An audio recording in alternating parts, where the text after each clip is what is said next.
even see them. Okay? I definitely think I missed Not before. all of them on the matching section. Yeah, be quicker than that. Okay. Stop letting go of your scapular. I'm not playing with my scapular. Heidi, get your scapular back. She's Get trying your to. scapular back, Heidi. You got it.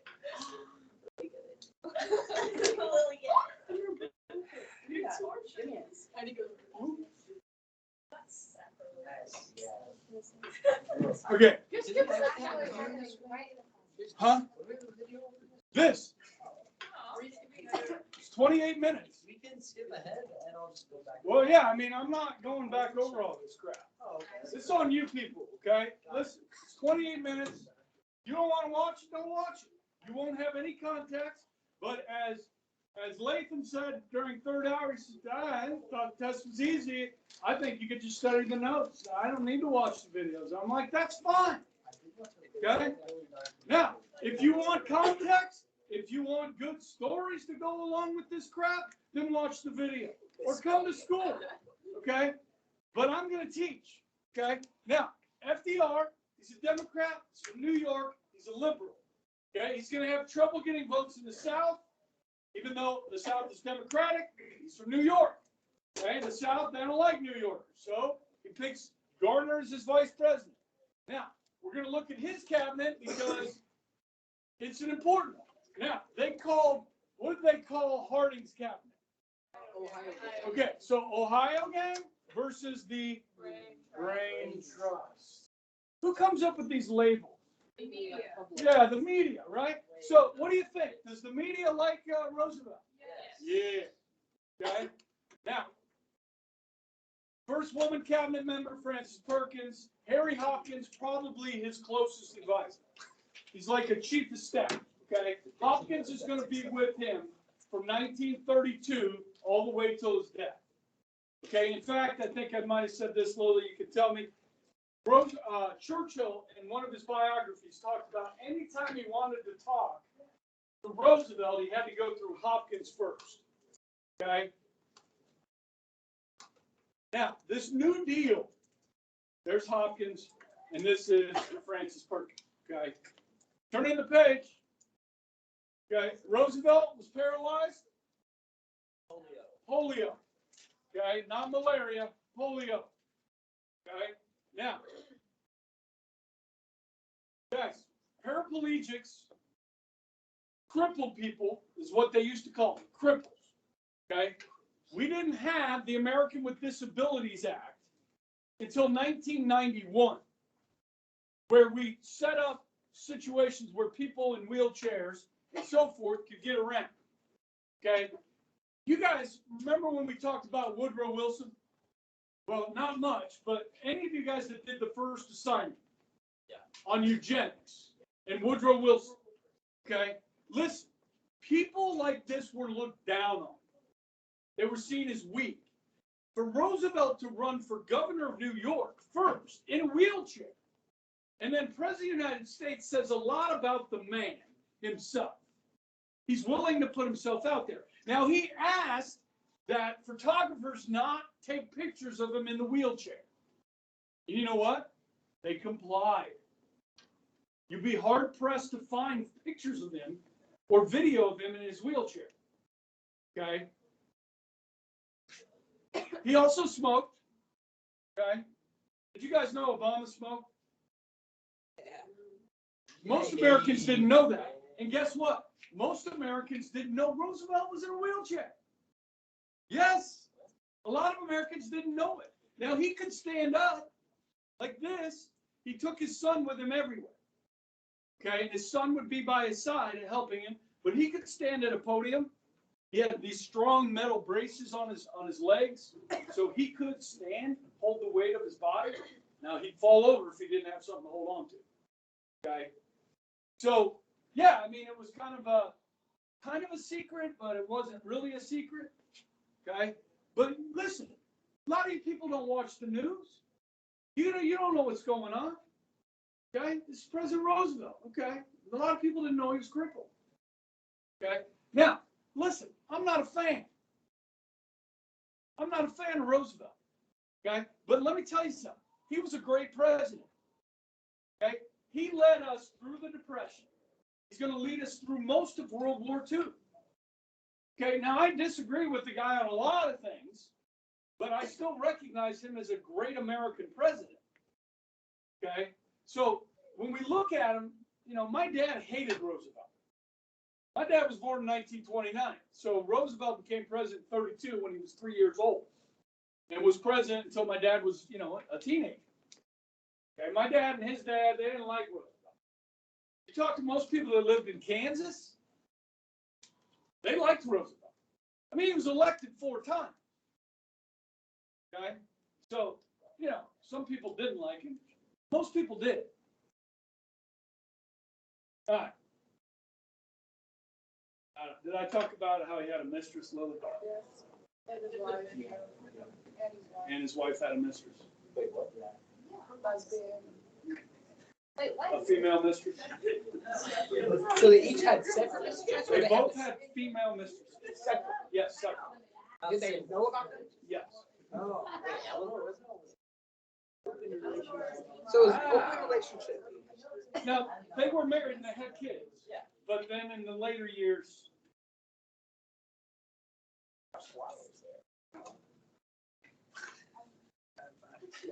okay, did I do this, Lily? Yeah. Okay, this is alphabet soup. Welcome to the New Deal.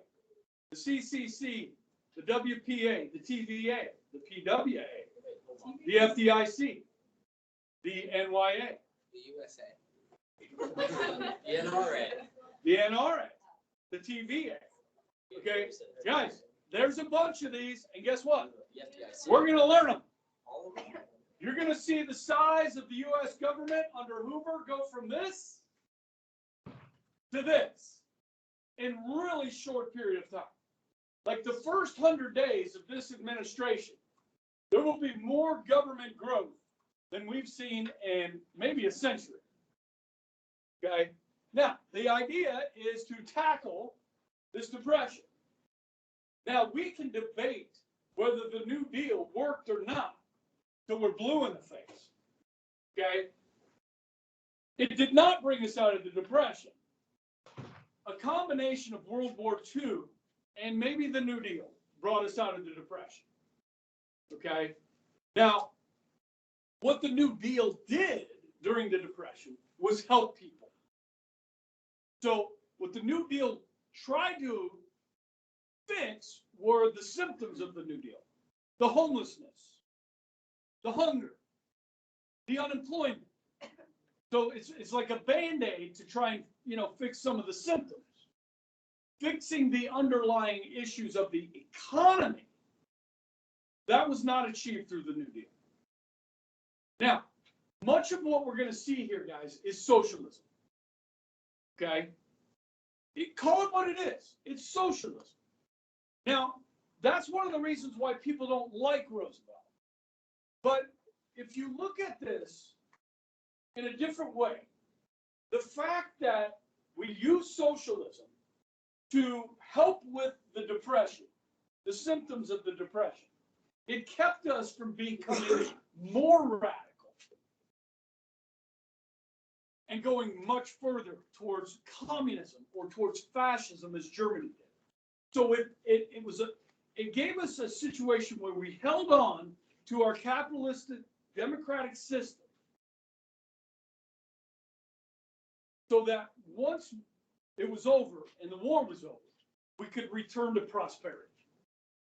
Okay, so there's a lot of different, you know, takes on this, and so I tend to agree with that. And you guys know me; I'm pretty conservative, right? So, do I like socialism? No. Did socialism help people that were suffering during the Depression? Yes. Did it bring us out of the Depression? I don't think so. Okay, now, guys, Germany will be out of the Depression by 1936. And you guys know what they use. Fascism. Okay, so what was working in Germany? People are saying, hey, let's get some of that over here and get ourselves out of the depression. Okay, fascism wasn't a dirty word. in the 1930s, the early 30s. Okay? It wasn't a dirty word. All right? So we'll look at this. Guys, I've got a lot of political cartoons in this section. Okay? This one here, you're talking about $4,800,000,000 spent. Okay? Okay, you got Hopkins, Harry Hopkins, Roosevelt's trusted advisor. Okay? And you got congressional cooks back here brewing up another $1.5 billion. Where are we going to come up with this money? Okay? To spend, the government to do all the spending. Okay? Well, guys, we're going to run debt. We are going to go into debt as a nation. Now, this is called Keynesian Economics. I posted a homework assignment today with 5 questions worth 4 points each. One of the questions is about Keynesian economics. There are other questions in there that are relevant to the study of what we're doing right now. I think it's due next Wednesday night at midnight. Okay? So feel free to do that, especially if you didn't do well on the test. Get you 20 points. Okay? Okay?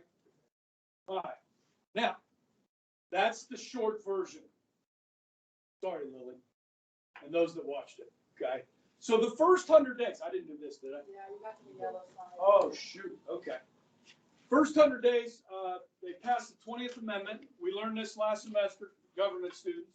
Okay, this is the lame duck amendment. So the president, the date of the election didn't change, which is always in November, right? First Tuesday after the first Monday in November on even numbered years every 4 years. Okay. And then the president used to take office March 4th.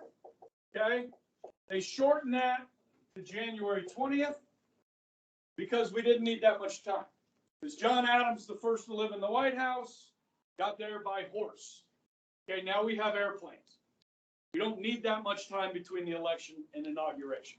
Okay, so easy way to remember that, right? January 20th, 20th Amendment. Lame duck. Okay, all right. First 100 days, and this is something our media does, is like, when you get a new president, you're going to get a situation where sometimes that president has a mandate to like govern and rule, especially if they win in a landslide. Okay, then Congress is going to work with them because they know the American people really support this president. If it's a very close election and Congress is very close or divided, it's harder for the president to get stuff done, right? This case, Congress is ready and willing to do what the president wants, okay? So right off the bat, they're ready to sign just about anything. And one of the biggest problems facing this country is the banking system. All right. And here we get what's called a nationwide bank holiday. They are going to shut down the banks. It's President's Day. The banks are closed. That's a bank holiday. But this bank holiday, guys, under the Emergency Banking Act, could last for some banks days, weeks, or even months. They could shut down your bank.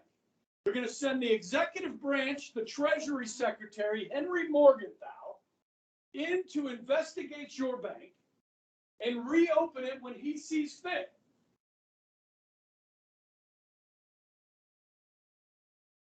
On March 9th, just 5 days after taking office, this bill passes both houses of Congress and is signed into law in 1 day.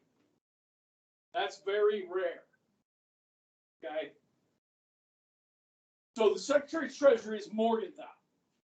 All right? Not Mellon any longer. Morgenthau, okay? Henry. You guys, I don't know if you noticed on that first slide, we got a bunch of H's. H, H, H, H. And there's more to come. A lot of H's, okay? So Morgenthau is put in charge of this. Now, let me ask you a question.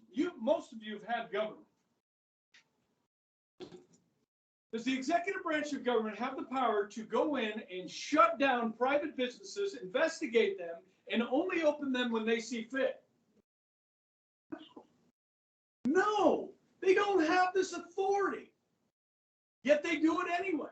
This is unconstitutional. Do people care? No, because we're in a freaking depression. And they're like, we need to fix the banks. They're going to fix the banks. So they do it. You know what I mean? We're going to see this time and time again of unconstitutional behavior by the executive branch of government here. Follow me?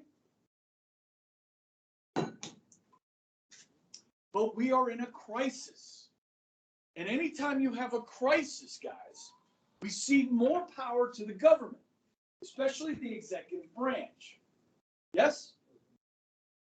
Not seen that the last 2 years. Crisis. As Rahm Emanuel, the former chief of staff for Barack Obama, put it, never let a good crisis go to waste.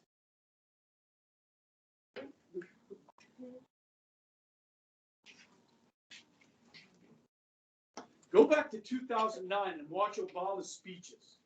We were in an economic crisis, right? We had the housing meltdown, right? Okay? Every other word out of Obama's mouth is crisis, crisis, crisis. Okay? And we printed billions and billions of dollars. Just like gave it away to people. It was a stimulus. Okay? Hi, Tao. Bye, Tao. Have a good day, Tao. I'm all kinds of fun. These kids are riveted. Especially Sophie over there. She can barely contain herself. You spent the first 15 minutes of class yelling at us. No, yelling at people who did that. I was yelling at you with a smile on my face. That was. Have a wonderful weekend. You too. Okay. Good luck at City tomorrow. Are you wrestling tomorrow? That was bad. Did you? Yes. I still have the bite mark. Right here. Bam. Yeah, I don't know what to do. Bathe yourself. Jack in Rub your. I'll take that. Yeah, if I don't deck it tomorrow, I'll let you know. I'm talking to a wrestler.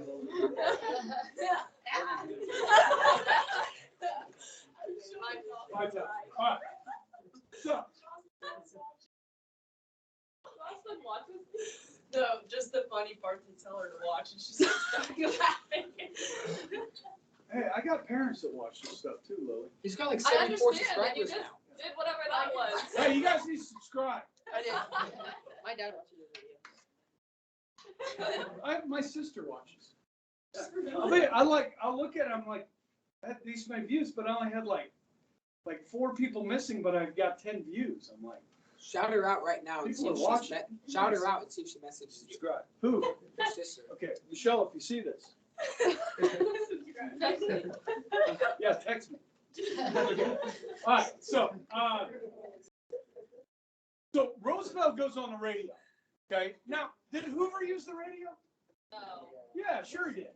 Okay, he went on the radio and told everybody not to panic. Right? Don't panic, and then we had the stock market crash. Right? Now listen, this is different. Roosevelt, a Harvard man. Okay, a lot of people didn't think he would be able to communicate and connect with the common man. They were wrong. Okay, he gets on the radio. He's got this weird, he's got a unique voice. Okay, and he really speaks with empathy, and he doesn't use big words. You know what I mean? He's not trying to like talk down to people. He's trying to tell them, I feel your pain, as Bill Clinton used to say. I feel your pain. Okay, I'm with you. Okay. Oh, Bill Clinton's really good at that. Now, okay, so what do they call these radio talks? Fireside chats. Now, come on now. How come Hoover didn't have fireside chats? Only Roosevelt gets fireside chats? What's going on here? Now it's in our history books, and I'm teaching it freaking 70 years later. Okay, listen. People get around. There's no television, right? So you gather around your radio. You listen to radio. President comes on. Look at this guy. Oh, I love Roosevelt. Okay. Yes.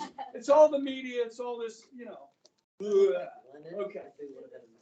Now, it's great. No, listen. Okay. Now, the examination of the banks. The banks were in pretty good condition. About 4/5 were in good condition, 80%. Within a month, people are getting faith back. They're putting their money back in the bank. Okay. And the government printed some money and gave them to the banks too. By midsummer, 94% of banks were reopened. And then the Glass-Steagall Act, guys, which is 2 members of Congress that sponsor a bill, okay, create the FDI, the Federal Deposit Insurance Corporation, which would insure your money up to $5,000, okay? And then now that's $250 today, okay? Now, here's a catch. There's always a catch, right? You can only get FDIC protection for your bank if you become a Federal Reserve member. If you become a Federal Reserve member, part of the government, they can regulate you, okay? So most banks are. You can find banks that are not, okay? This is going to prevent the run on banks. You know, when people get scared and take their money out, that doesn't happen anymore unless you have more than $5,000 in it. Okay? And today, like I said, 250. And like I said in the video, which I think is funny, if this is a problem for you and you have more than $250,000, you need to put it in separate banks. And if that is a problem for any of you, you can see me after class about your test grade. That was good. What was the secret? What's that? All right, how much time do I have? 15 You minutes. guys are killing me. Watch the. The snow day. All right. This is gold. This color is gold. It's green. It looks yellow. Okay, if you turn off the light, it will look much more. All right, you ready for some economics? Oh, boy. Yes. If he puts some screen, you know. It's mine. It's so yellow. I said mine. That's one. That is yellow. He's talking about. It's the closest I could find on whatever this program is. PowerPoint. Okay, see, there's gold. Gold. It's gold in PowerPoint. That is not green. It's so green. When I think green, I think Okay, about pine then trees. money. Make money. Okay. All right, guys. You've all heard of inflation. We're living it. Yes. Yay. Okay. I saw a funny meme. Somebody posted a picture of a $10 bill. He says, "I really like the design of the new $1 bills." Okay. So what we got here, guys, with inflation.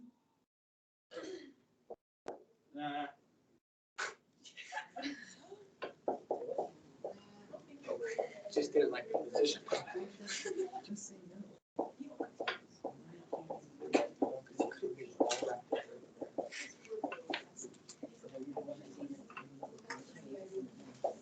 Okay, so with deflation, all right, lower wages, lower demand, lower prices. Okay? Got it? With inflation, you get the other. Opposite. Okay? Now, the next thing I have put up here is value of the dollar. So during inflation, what happens to the value of the dollar? It goes down. Oh. Yeah. Wait, yeah, it goes down. Okay. So during deflation, the value of the dollar increases. Okay, now, which is worse? Inflation or deflation? I mean, if you have deflation, your money will buy more. But wages drop, so you have less of it. Equally is bad. Deflation's better. No, you need a good balance of both. You know what we want typically in this country? What we want is a slow, no, we don't want deflation, no deflation. I said deflation. A slow amount of inflation over time. That is good for America. You know what? Americans borrow a lot of money. Now, the biggest purchase most people will make in their lifetime will be of a home. So we get a mortgage, right? Yeah. So let's say you borrow $100,000 to buy a $120,000 house. Put $20,000 down, you borrow on, right? So every dollar you pay back, if there's inflation, the value of the dollar is dropping. So it's easier, higher wages, it's easier to pay this back when you have inflation. When you have deflation, so you borrowed this $100,000, it was worth $100,000 at the time. Then you get deflation, and the value of every dollar that you pay back to the bank is of more value than when you borrowed it. That, my friends, is a disaster for the United States. Okay? And so this is a currency crisis. Now, in 1931, 32, our money is tied to this. So the amount of money in circulation is tied to the amount of gold that the government has stockpiled. So in order to reverse deflation, you want to create inflation. How do you do that? Print more money. But you can't print more money if you don't have more gold. You with me? Yes. Now, let me show you something.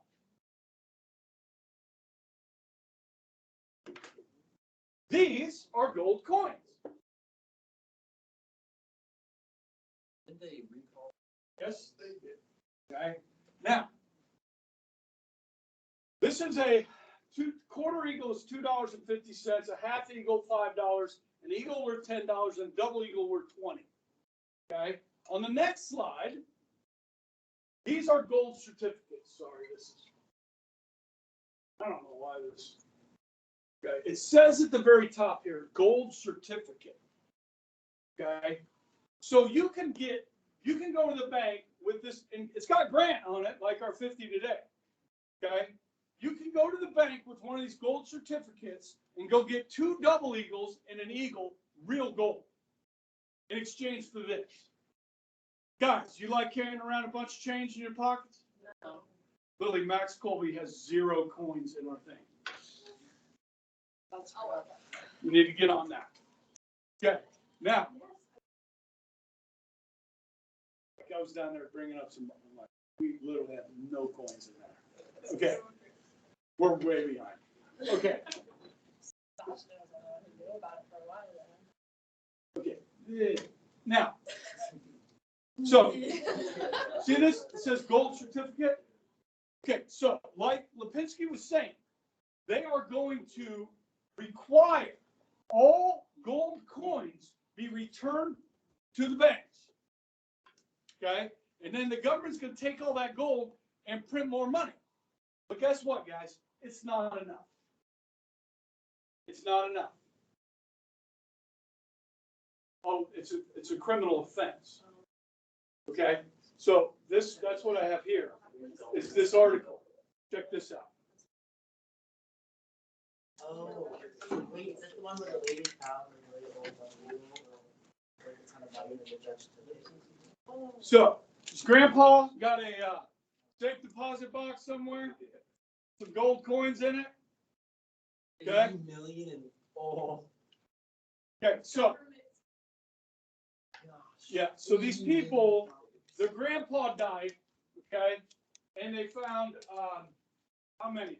10 eagles in the safe deposit box. They took them to the U.S. Mint to ask them about these coins. And the U.S. Mint confiscated the coins, saying that these were likely stolen from one of the mints. So they had to go to court. Now, King Farouk of Egypt was given one of these coins a long time ago, and it sold at auction for $7.5 million. One coin. So these coins were worth $80 million.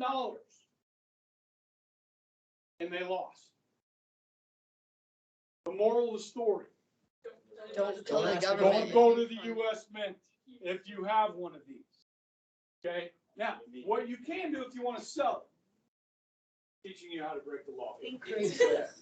Yeah, make a friend in Canada or Mexico. Okay? You say, look, I'll give you 10% if you sell this coin at auction for me. Okay? Because it wasn't illegal in Canada or Mexico to press these coins, but it was in the United States. Okay. You should just go to Canada or Mexico. So literally, like when you turn on Pawn Stars or something like that, and somebody brings in one of these coins, they're usually fake. Like they're gold coins, but they change the date on. Okay. Now we were going through Grandpa's, Willie's grandpa, my father-in-law's storage unit, and he liked to collect coins. We found quite a few silver ones, yes, and then we found one gold coin, but it wasn't from this time period. But it was like a quarter ounce, so I mean it's worth. Did you sell it? No. And I've kept, I got all the silver coins, which are pretty cool. Like some of those are old, like 1919. I have one gold, a silver coin from 1919. Silver dollar.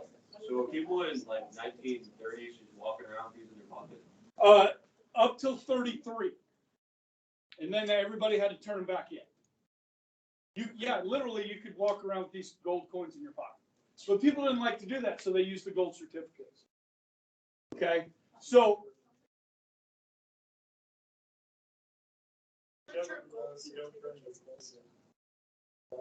they don't. But what are you going to do with it? You're breaking the law. Because most people follow the law. Okay, but you know. All right, so this is how this works, guys. They're going to modify the gold standard because even collecting all those gold coins was not enough. They needed to print more money than that. So they're going to modify, we're going to come off the gold standard. Okay, so every dollar would still be backed by some amount of gold. You turn in your coins and certificates.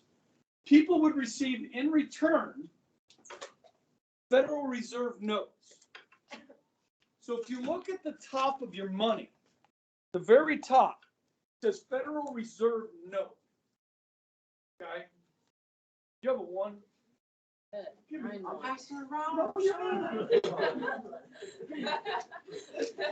Okay. Now, how do you get this back? Okay, so now what they went to was 59.06 cents per dollar. So now this dollar would be worth 59 cents in gold. With me? Yes. Now, Lily's got some really long hair, okay? So, like, if I yank one of these out of her head, What do you do? I didn't feel it. I would just broke it in. Could I buy that much gold with a dollar? So- No. No. I have very short hair. You can pull out one of my hairs, Oh, I really and you could not buy that much gold with a dollar today. Gold is trading for what? 20, 25, 2,200 bucks an ounce? Yeah. Okay? Guys, you can't buy any gold with this. Like a speck of dust, a tiny speck of dust. Okay? So our money today is not backed up by anything except our faith in the U.S. government and economy. Okay? This is where that happened. Prior to this, our money was, now this is good for the economy. Okay, because look, it provides more money for people to spend. Okay, because how does the government get this money that it prints into circulation? Giving it to people. Through the banks. The lower interest rates, the Federal Reserve gives to the banks, then the banks lower the interest rate, loaning you money. Okay, like right now, Federal Reserve is loaning money to banks at 0% interest. In Japan, negative interest rates. Paid to do it. Yes, you borrow $1 million, you actually get 1.1 million, but you only owe $1 million. Yes, That's $100,000 profit. it's a negative interest rate. Okay, they're trying to get money into the hands of the people. We've been doing that in this country since 2009. Guys, we've been printing money like it's going out of freaking style. $50 billion a month.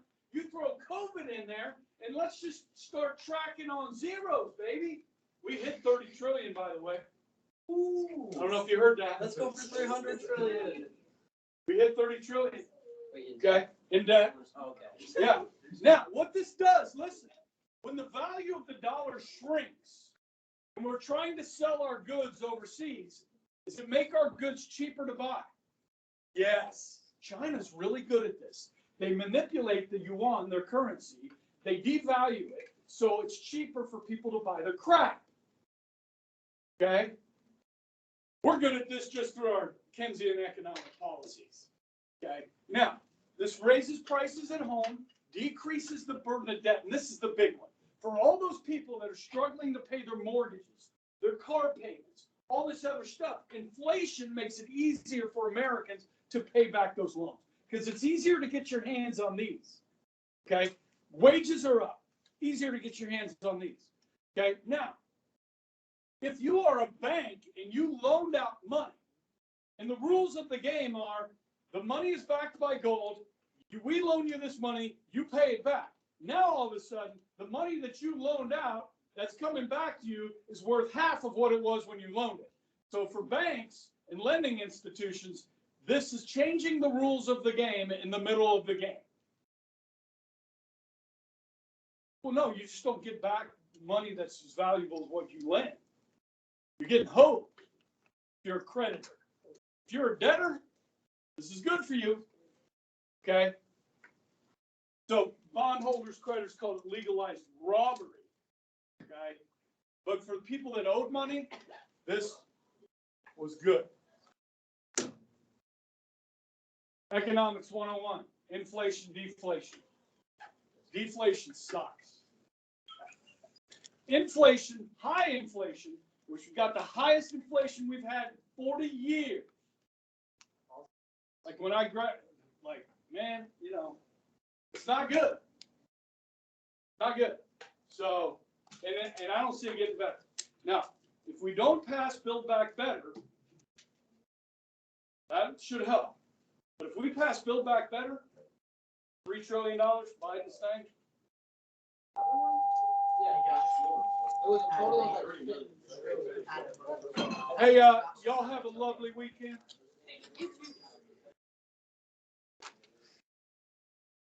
Weird class. I know. Exciting. Man.